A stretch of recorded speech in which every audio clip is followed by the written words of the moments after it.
आता हा तिसरा भाग आहे. मी तुम्हाला शब्द दिला होता की तिसऱ्या भागात आपण सबलॉर्ड म्हणजे काय आणि किंवा मराठीत बोलायचं तर उपनक्षत्र स्वामी म्हणजे काय आणि तो कसा काढायचा. तर ते गणिताचा जो भाग आहे हा आपण चौथ्या भागासाठी रिझर्व करू. त्याच्या आधी तुम्हाला फोटो दाखवू, म्हणजे त्यात लिहिलेल्या कागदाचे फोटो दाखवू, म्हणजे तुम्हाला ते 10 वेळा 20 वेळा स्वतःला बघता येईल आणि करता येईल. आता त्याची वेगळी फ्रेम तयार करू, त्याचे वेगळे फोटो काढून तुम्हाला याच्यानंतरच्या भागासाठी दाखवू. आता आपण भाग तिसरा जो आहे तो भाग ग्रह म्हणजे नक्षत्र. ग्रह कसं फळ देतो तो नक्षत्र स्वामीप्रमाणे देतो. नक्षत्र स्वामी कसा फळ देतो. नक्षत्र स्वामीचा सुद्धा सबलॉर्ड असतं, म्हणजेच उपनक्षत्र स्वामी असतात. म्हणजे नुसता जो ग्रह देतो तो नक्षत्र स्वामीप्रमाणे पण फळ देतो, तो पण त्याच्यावर मदत करतो, फळ द्यायचं का नाही ठरवतो. परंतु त्याच्यापेक्षा महत्त्वाचा त्याचा सबलॉर्ड जो आहे म्हणजे उपनक्षत्र स्वामी, तो त्याचं फळ द्यायचं का नाही द्यायचं हे निर्णय घेतो. एखाद्याचं फळ द्यायचं नाही तर तो सबलॉर्ड असतो, तो सांगतो नाही ह्याला हे फळ मिळणार नाही. आणि हे कृष्णमूर्ती पद्धतीत आपण शिकलो. आता ह्याच वेळेला ह्याच पायरीवर तुम्हाला एक पुढचं सांगतो की कृष्णमूर्ती ज्या गेल्यानंतर हसबे सरांकडून गोंधळेकर सरांनी जे शिकल्यानंतर त्यांनी 1990 ते 2000पर्यंत 10 वर्ष त्यांनी स्वतःचं मनन चिंतन अभ्यास करून आणि वेगवेगळे साऊथ इंडियाच्या मासिकातून आलेले लेख याच्या आधाराने त्यांना नवीन पद्धत लक्षात आली आणि ती पद्धत त्यांनी नियमबद्ध करायचं काम केलं आणि ते सिद्ध केलेलं काम हसबे सरांकडून त्याची शाबासकी मिळवली आणि त्यांच्याकडून मान्यता मिळाल्यावर ते पुढे त्यांच्या स्वतःच्या 4 स्टेप नाव ठेवलं त्यांनी.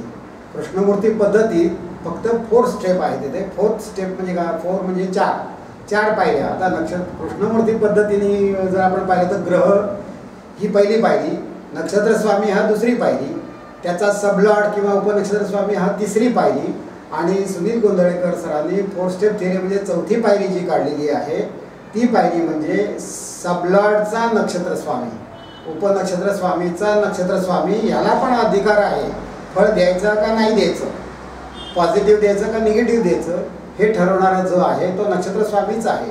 म्हणजे नक्षत्र स्वामी आणि उपनक्षत्र स्वामी हे महत्त्वाचेच आहेत. हे कृष्णमूर्तींनी पहिल्या 3 पायऱ्याबद्दल झालं. गोंधळेकर गुरुजींनी चौथी पायरी त्यात ॲड केली आणि त्याचे नियमबद्ध केले. कधी ते फळ देणार, कधी ते फळ देणार नाही, हे 4 स्टेपमध्ये त्यांनी नियम वेगळे आहेत आणि ते प्रत्येकाने अभ्यास करावेत या मताचा मी आहे. आता हे उदाहरणच सांगायचं झालं तर एखाद्याचं आपण ठरवलं की ह्या माणसाचं लग्न होईल का, तर लग्न कधी होईल, किंवा ह्याला संतती होईल का तर ती कधी होईल, किंवा ठराविक व्यक्ती परदेश गमन त्याचं करता येईल का, कधी येईल, किंवा ह्या परीक्षेत त्याला तो शिकलाय 12वी आणि त्याला इंजिनिअरिंगला ॲडमिशन पाहिजे, मग इंजिनिअरिंगला ॲडमिशन मिळेल का, हायर एज्युकेशन मिळायची त्याची संधी आहे का, घटना कधी घडेल, ह्या संदर्भात आपण मार्गदर्शन करताना महादशा, अंतर्दशा आणि विदशा याचा अभ्यास केल्याशिवाय आपल्याला पुढे जाता येत नाही. त्याचप्रमाणे महादशा स्वामी, अंतर्दशा स्वामी आणि विदशा स्वामी यांचं गोचर भ्रमण म्हणजे दररोज ते फिरत असतात, पुढे पुढे पुढे पुढे जात असतात, कधी मागे जात असतात तुलनात्मक. तर ते कुठे आहेत, कुठल्या राशीत, कुठल्या नक्षत्रात, कुठल्या अंशावर आहेत, हे त्या मदत करणारे आहेत का विरुद्ध जाणारे आहेत. जर मदत करणारे असतील तर ती घटना घडेल. अगदीच उदाहरण द्यायचं झालं तर तुम्ही भेटायला गेलात एखाद्या माणसाला आणि तो माणूस मिटिंगसाठी दिल्लीला गेला आहे, तुमच्या भले तो ओळखीचा आहे, काम करणारा आहे, तुम्ही त्याचं सगळं त्याच्याकडे सबमिट केले, पण तो निर्णय त्या क्षणी घेऊ शकणार नाही कारण तो तिथे अवेलेबल नाही. म्हणजे ही पद्धत जसं आहे तसं तो गोचरी तो माणूस त्या शहरात न राहता तो दुसऱ्या गावात दुसऱ्या कामावर तो आहे, त्यामुळे तो तिथे मदत करणारा नाही आहे. मग तो परत येईल, त्यानंतर तो निर्णय घेईल आणि मग त्याची आपल्याला फळं मिळतील. हे जसं आपलं साधा व्यवहारिक जगात आपण अनुभव घेतो तसंच हे आहे. महादशा स्वामी, अंतर्दशा स्वामी आणि विदशा स्वामी यांचं गोचर भ्रमण रोज चालू असतं. तर ते कुठल्या राशीत, कुठल्या नक्षत्रात, किती अंशावर आहेत, ते फळ चांगलं द्यायचं का नाही ते ठरवतात. बरोबर, म्हणजे काय म्हणतात त्याला, पॉझिटिव्ह फळ द्यायचं का निगेटिव्ह फळ द्यायचं एवढी ताकद त्यांच्यात असते.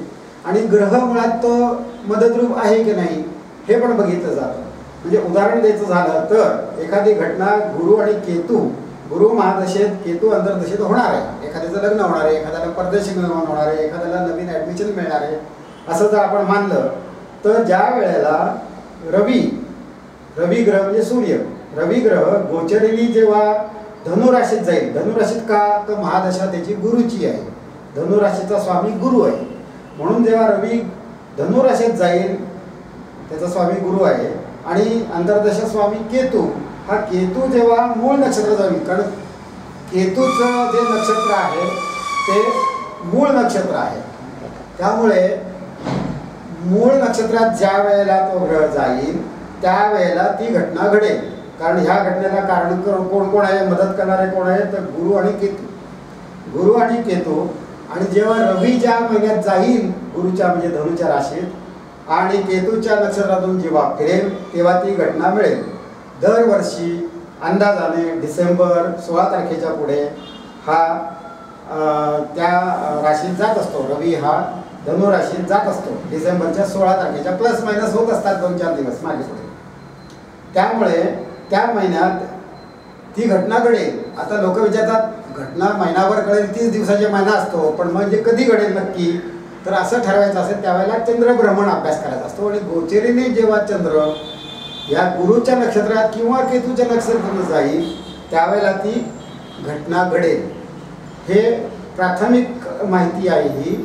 आपण भविष्य विचारतो का कधी लग्न होईल, कधी परदेश गमन होईल, कधी ॲडमिशन मिळेल, तर हे सांगायची कशी पद्धत आहे याचा आपल्याला गोषवारा कळण्यासाठी हे आपण तुम्हाला थोडक्यात सांगितलेलं आहे.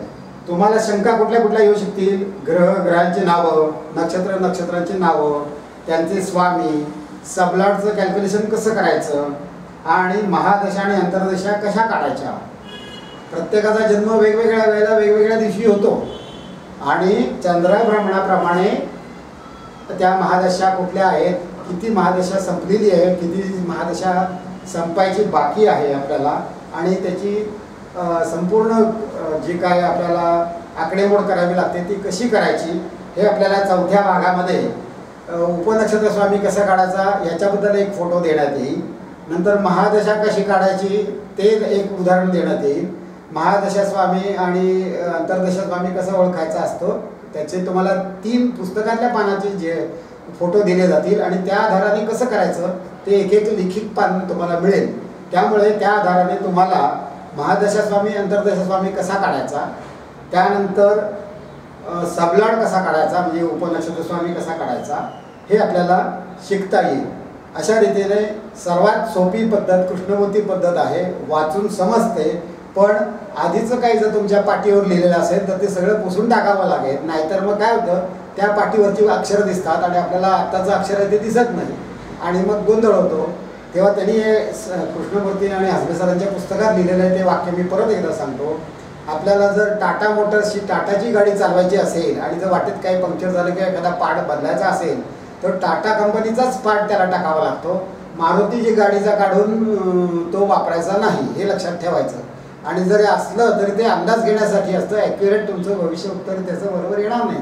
जी पद्धत वापरता त्या पद्धतीचंच सगळं वापरावं लागतं. टेबल, कॅल्क्युलेशन्स आणि कुंडलीसुद्धा ती डिटेलमध्ये तशीच पाहिजे.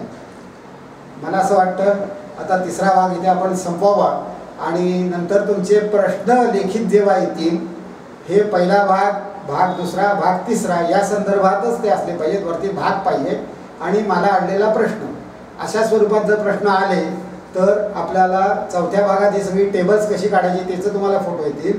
5व्या भागात सगळ्या शंका निराकरण करून डायरेक्ट आपण कुंडलीसाठी सुरुवात करणार. कुंडलीचा पहिला भाव कुठे सुरुवात होते आणि कसा काढायचा ह्याच्याबद्दल गणित भाग कमी शिकवला जाईल, कारण खूप जण कंटाळतात, गणितात कच्चे असतात. परंतु एक उदाहरण तुमच्याकडे असलं की तुम्ही त्याप्रमाणे जाऊ शकता आणि ते उदाहरण तुम्हाला छापील पुस्तकातून देण्यात येईल किंवा तुमची जर कुंडली दिली तर तुमच्या कुंडलीवरून ते काढून देऊ. मग स्वतःचाच अभ्यास करायला स्वतःची कुंडली वापरा असं मी सगळ्यांना सांगतो. त्यामुळे आता मी इथे थांबतो. तुमच्या स्वतःची जन्मतारीख, जन्मवेळ आणि जन्मगाव या 3 गोष्टी आवश्यक आहेत कुंडलीसाठी. आणि त्याच्यात जर बदल झाला, 2 मिनिटाचा फरक पडला, 3 मिनिटाचा फरक पडला, ते सगळं बदलतं. याची जाणीव प्रत्येकाने ठेवावी. मी इथे संपवतो. 3रा भाग समाप्त.